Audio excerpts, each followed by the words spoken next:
let's head into the papers now, see what the headlines are in Nigeria. I have with me in the studio leadership and communication strategist, Dotun Ojon, and public affairs analyst and chartered accountant, Sesan Okunade. Gentlemen, good morning. Morning. Good morning. Nice to see you. It's good to be here. Right. Thank God it's Friday. Thank God it's Friday. Yeah. Really good feeling, isn't it? Yeah. All right. Let's start with Nigeria Tribune. Nigerian Tribune is where we start from this morning. Warmongers planning to cause unrest in Nigeria. Ooni is saying that. And that's the Ooni of Ife. That says Southwest doesn't want war. Our forests taken over by strange people, he adds, and Yoruba nation won't go to war. Adams is saying this. The Are Onakakanfo of Yoruba land. Fashoranti's daughter for burial Monday, and OPC gives police 12 days to fish out her killers. You find all that on the front page of the Nigerian Tribune. Okay, let's go to Daily Trust now. Daily Trust says, Colonel, Captain, 4 soldiers killed in Boko Haram ambush. And over 20 feared dead as bandits attack Sokoto village. Okay, that's a really troubling one there from Daily Trust. Okay, let's move now to News Direct. On insecurity, we don't want war. Ooni is saying that. It says everybody is beating drum of war. We don't want war. Certainly not. All right, that's what you find on the front page of the News Direct.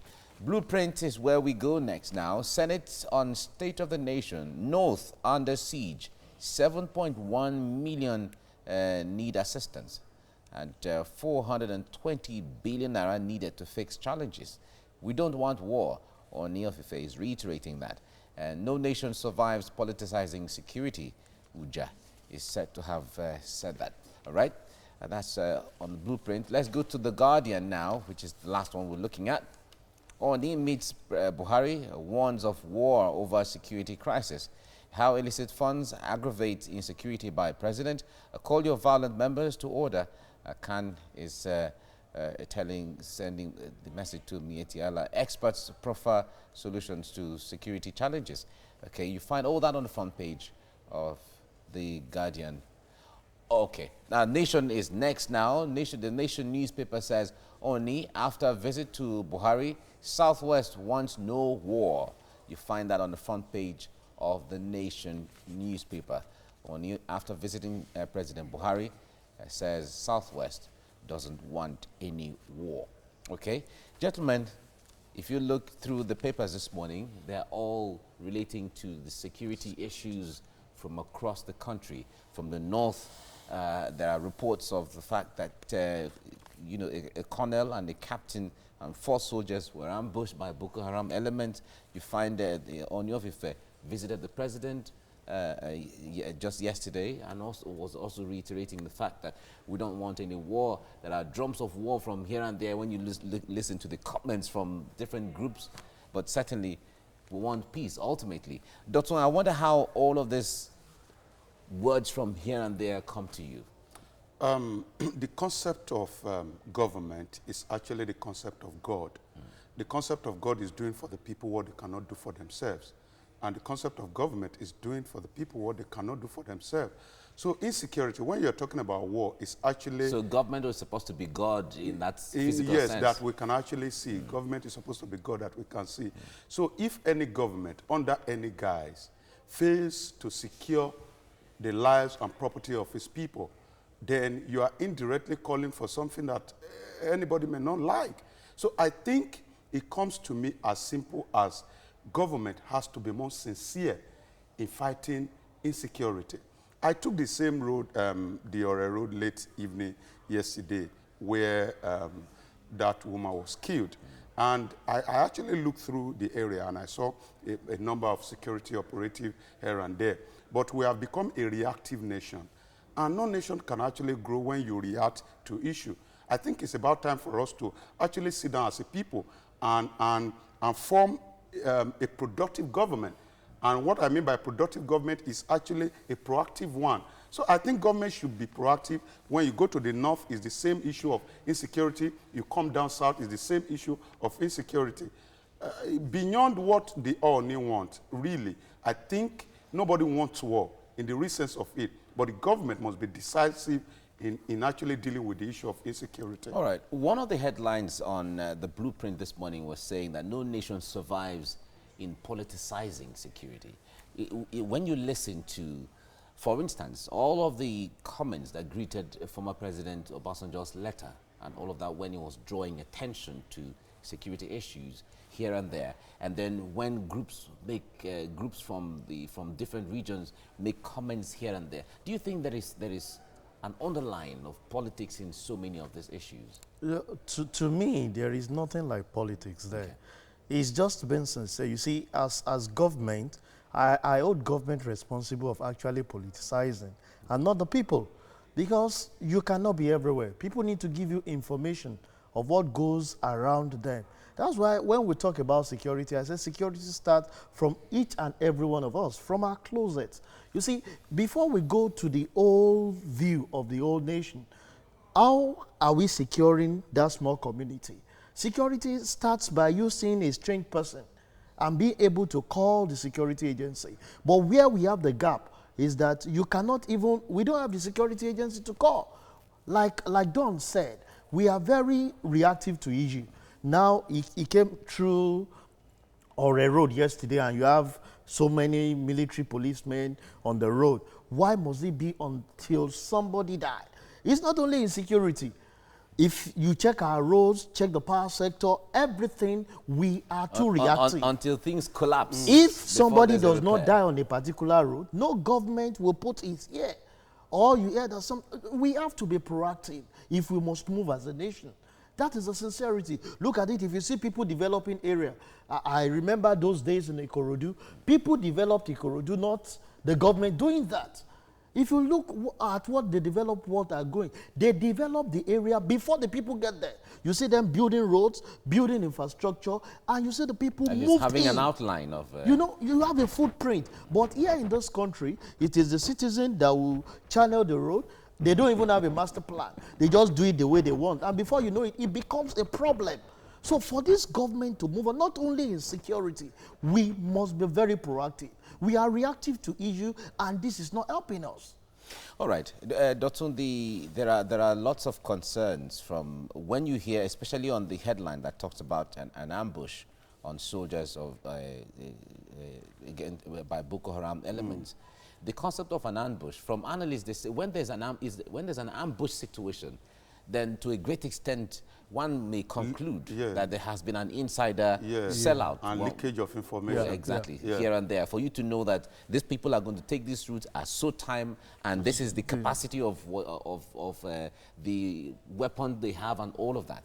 Now, how much challenging or how much of a challenge is this to us when we talk about the fifth columnist within the system? Okay, you see, the former president came out the other time and said, I think he had members of Boko Haram even in his cabinet, and everybody started laughing because he sounded so helpless. But we are still in the same situation, only that this president is not coming out to say perhaps he had members. You see, when you don't have religious control, people can actually easily put any kind of war under religion, and they sell it to people, the adherent of those religions, and without caution, many of them will buy into it.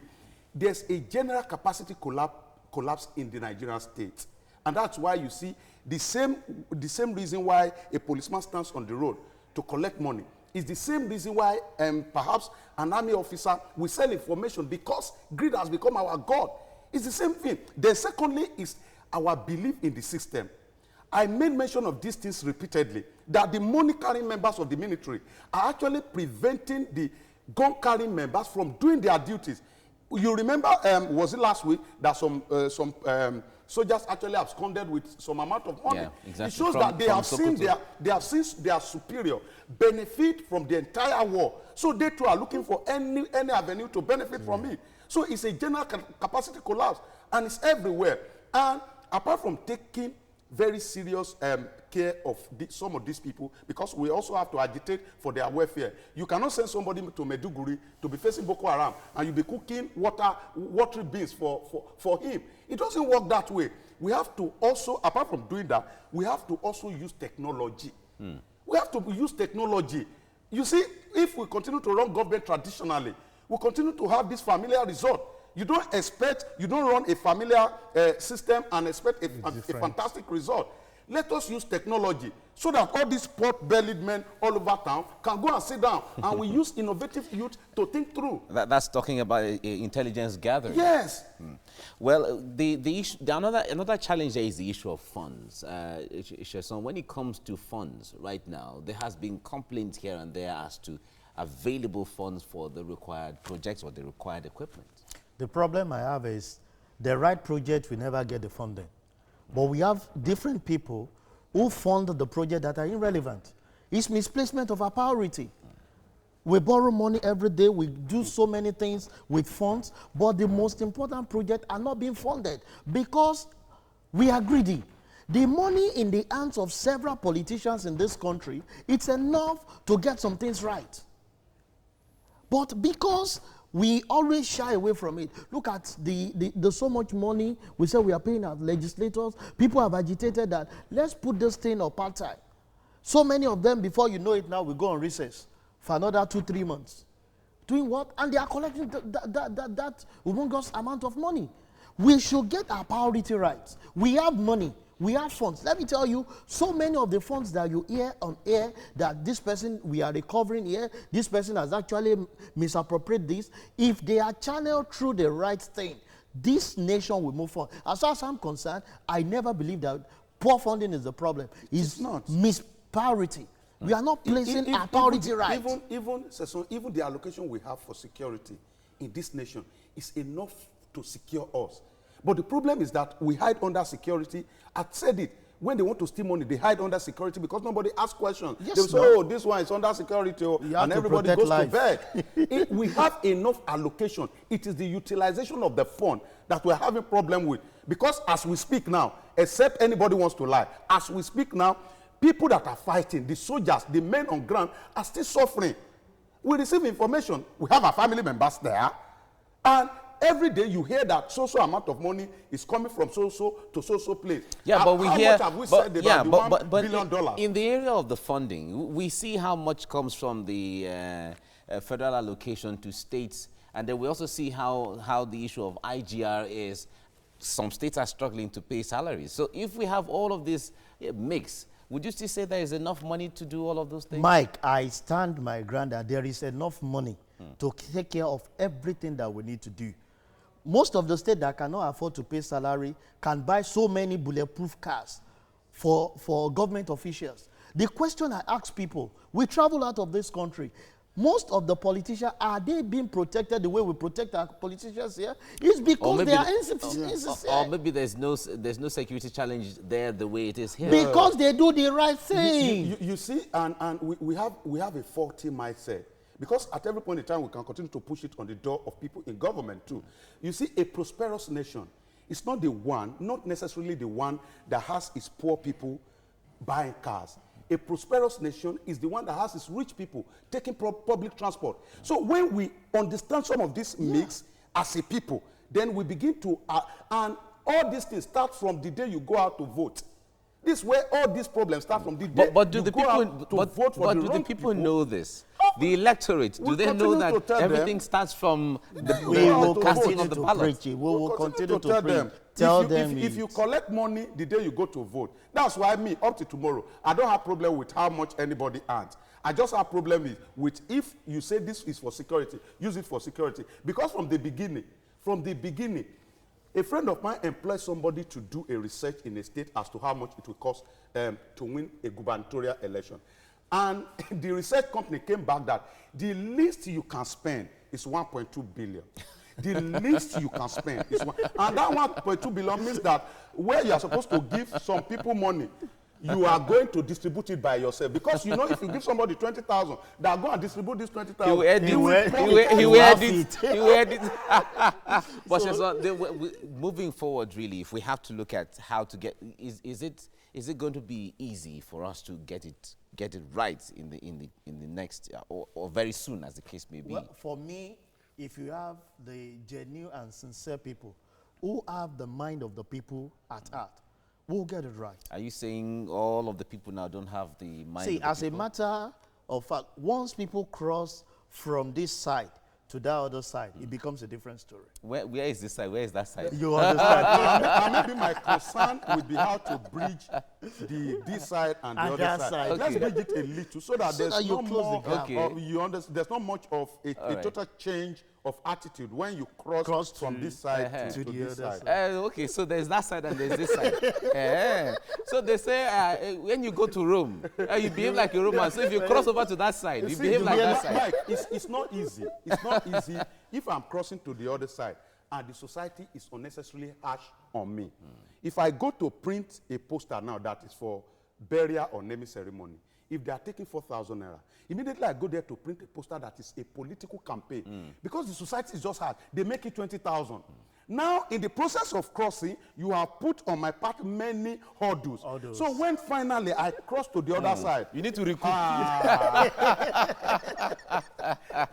Anyway, thank you, gentlemen. Dotun Ojon, thank you so much for coming. It's a Sesan, pleasure, thank you very much. Thank you. Thank you. It's time to take a look at stories making the headlines this morning in Nigerian newspapers. And I have with me in the studio leadership and communication strategist Dotun Ojon and public affairs analyst and chartered accountant Sesan Okunade. Thank you very much for joining us, gentlemen. Thank you, too. All right, so let's go to the newspapers. We have the Tribune, Daily Trust, News Direct, Blueprint, Guardian, Daily Sun, The Nation, Vanguard, and the Daily Times. And of course, let's look at the Nigerian Tribune. Warmongers planning to cause unrest in Nigeria, says Ooni. The writer says Southwest doesn't want war. Our forests taken over by strange people, he adds. Yoruba nation won't go to war. That's according to Adams. Fashoranti's daughter for burial Monday. AOPC gives police 12 days to fish out killers. The Daily Trust says here, Colonel Captain 4 soldiers killed in Boko Haram ambush. Over 20 feared dead as bandits attack Sokoto villages. The News Direct says here, insecurity, we don't want war, says Ooni. Says everybody is beating drum of war. The Blueprint, Senate and States of the Nation, North under siege, 7.1 million need assistance, 420 billion needed to fix challenges. We don't want war, says Ooni. No nation survives politicizing security, says Uja. The Guardian says Ooni meets Buhari, warns of war over security crisis. How illicit funds are aggravating insecurity by president. Call your violent members to order, Khan tells Mieti Allah. Experts proffer solutions to security challenges. That's in the Guardian newspaper. Now, the Daily Sun is saying here, insecurity, security chiefs, Yoruba leaders to meet. Ooni gives insight into talk with president, says we don't want war. We move on now to the Nation newspaper, and it says Ooni, after visits to Buhari, Southwest wants no war. The Vanguard is saying insecurity, we are ready to defend ourselves. Ooni tells Buhari, says drums of war sounding in Nigeria. Southwest forests taken over by strangers. Of course, the Daily Times here says Buhari links insecurity to illicit funds, says development stability of African continent undermined by illicit outflows. How illicit financial outflows encourage terrorists, criminals, others, says NIADG. So those are the newspapers, the headlines making the rounds this morning. And of course, we'll look at this one in the Daily Times. Buhari links insecurity to illicit funds. Gentlemen, what's your say? Okay, you see, in Africa today, you discover that one of the things that corruption has allowed is actually the movement of illicit fund from here to there. And it's actually disturbing to hear that annually about $60 billion get exchanged from some of these people. Yeah. But again, these are not ordinary people on the street. If you're talking about movement of illicit fund, it doesn't involve the woman selling gari under the bridge in Oshodi, for example.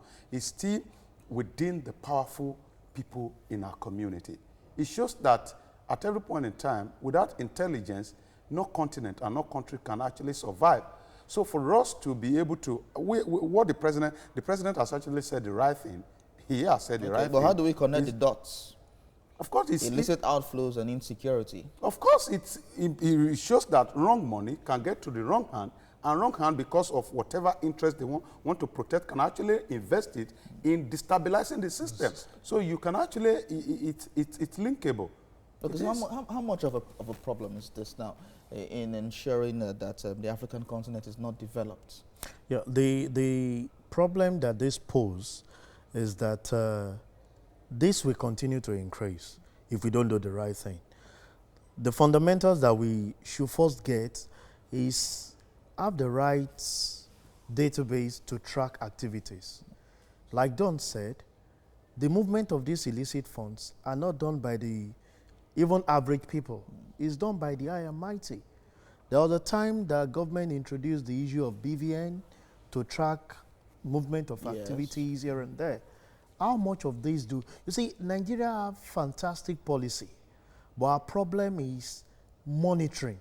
Even when you try as much as possible to implement some of these policies, we ignore the fact to monitor them. So does this undermine the fight against corruption? Yeah, as far as I'm concerned, it undermines it because we are not tracking what we should track. People are moving funds out of this country and it's getting into the wrong hand. And the same funds are used to destabilize the country to make more to make more money for themselves. Because with insecurity in this country, people are actually enriching themselves. It gives room for you to bring in more weapons, even to the government. It takes away money from the government and enrich the powers of individuals. Because when there is insecurity, what everybody wants is, can you please vote enough money into this area for us to have peace of mind so that the economy can grow? So you discover that if we are not tracking this, it will be difficult for us to even have any improvement in our economy. Because a state that is insecure, nobody wants to transact business there. So government must track these activities. Every policies that they are put in place and they are implementing must be properly monitored. What we lack is monitoring this thing and trace where some of those funds are going and deal with those perpetrators. And we have peace of mind in this country. Dotun, you mentioned intelligence, and he mentioned about tracking and ensuring that the policies are monitored, are implemented. But we've had these policies over time, like you mentioned earlier, the BVN and some other policies. Is this just enough to track illicit inflows? I think there must be collaboration within the continent, because what you are talking about now is not just a problem of Nigeria. You can't have crisis in Libya, have crisis in Niger, have crisis in some of these neighboring countries here and there without having indirect impact on what goes on here. And especially when you have a country like Libya where there are small arms here and there and everybody can easily have access to it. So I think apart from that, apart from the issue of monitoring, apart from intelligence, there's the need for collaboration within the continent of Africa, so that if I am fighting, I am not fighting a lonely fight. I have the backing of some other countries, for example, that we are in this together. So collaboration is also very important. And I think it's high time Africa understood the fact that a problem of one is a problem of all. And that it was extremely difficult at a point to fight Boko Haram. You know why? Once they cause havoc in Nigeria, they cross over to the other side. So we must have the same firepower. If we are fighting insurgency, for example, in Nigeria, the neighboring country must know that if they do not support at the end of the day, it could actually get extended to their own domain. So there's the need for collaboration. Unfortunately, because of partisan gain and power play, most of the time you don't see, you discover that some of this collaborative effort ends at the level of just mere discussion.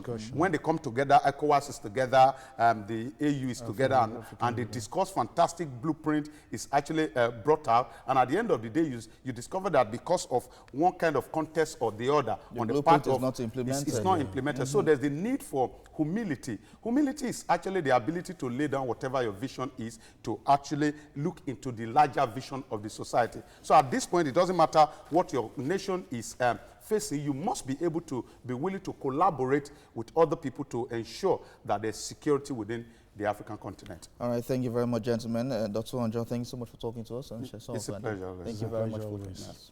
Let's see what the headlines in Nigeria are, talking about security from different parts of the country, and really interesting ones.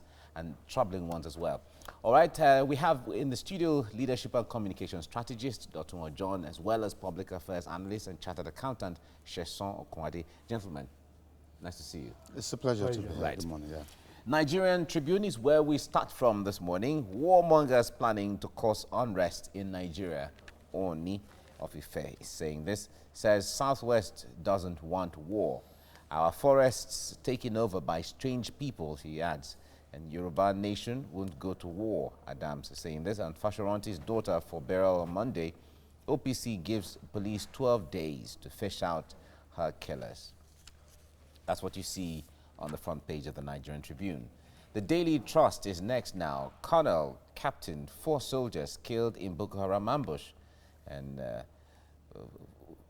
fear over 20 fear dead as bandits attack Sokoto village. You find that on the front page of the Daily Trust. News Direct is the next one now. Insecurity. We don't want war. Ooni of Ife is saying this and reiterating it. Says everybody is beating a drum of war, but we don't want war. That's what the Ooni has said. Let's move now to Blueprint. Senate on the state of the nation. North under siege. 7.1 million need assistance. And 420 billion naira needed to fix challenges. We don't want war. Ooni is saying this. And no nation survives politicizing security. Uja is saying this. Right. Let's move now to The Guardian.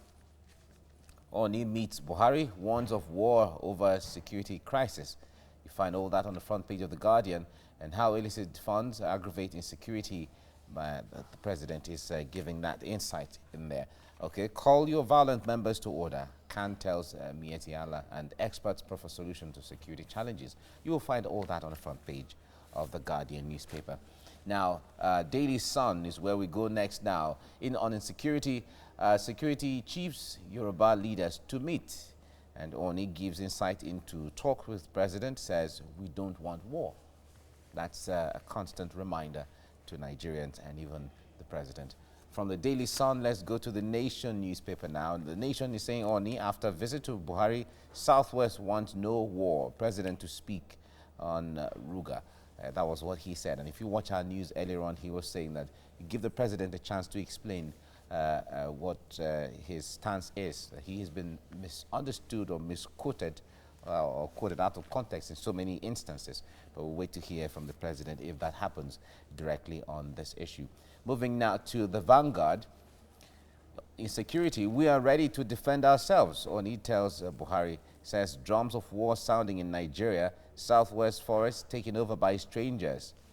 You'll find that on the front page of the Vanguard. And if you see the Vanguard, it brings a different perspective to the other headlines and so on. Let's move now to the final one, the Daily Times. Daily Times is the final one now. Buhari links insecurity to illicit funds. Says development, stability of African continent undermined by illicit outflows. And how illicit financial outflows encourage terrorists, criminals, and others. The NIA Director General is saying this. Okay. All right, gentlemen, we have read through the papers, and all the papers are saying the same thing, resonating the same thing. Insecurity, insecurity, insecurity. But the Ooni of Ife speaking that, became one of the major speakers quoted largely on the papers is saying, we don't want war. There's it doesn't make anybody, it doesn't bring any good to anybody. We don't want war. But there's something he says here when he said our forests have been taken over by strange people. That's, how troubling is that? Sesan, let me start with you on this. Very troubling. But the fact remains that if we are able to identify that the forests are taken over by the strangers, then we should make move on how to protect ourselves. See, the problem I have with this country is we take some information that we should have acted on seriously very lightly.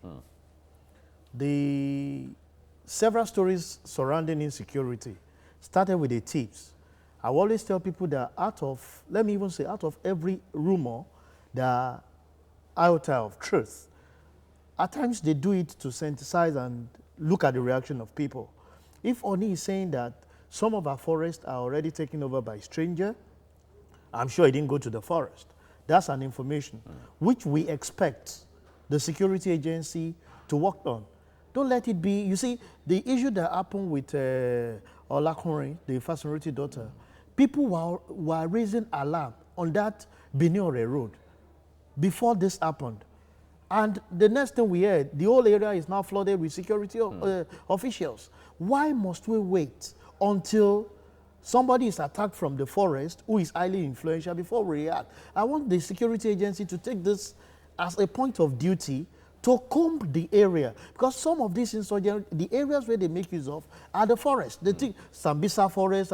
So if they have taken charge of a particular place and we have someone who can give an insight that this is what we are feeling, whether it's just one or two or three, let the security agency take charge and let's flush those things out so that we won't experience what we experienced there back here. Okay. What Sesan said, that certainly the Ooni himself didn't go to the forest, which means, because when it comes to his domain, he knows the domain. He understands the domain because he has his subjects all over the place. So if he has that kind of information, when it comes to the issue of engagement between traditional rulers and security agencies, how much of that is really going on from what you see? I doubt whether the traditional institution has over time trusted the agencies of government enough to release some of this information. Unfortunately, when you have a reactive system, people tend to take advantage of the system.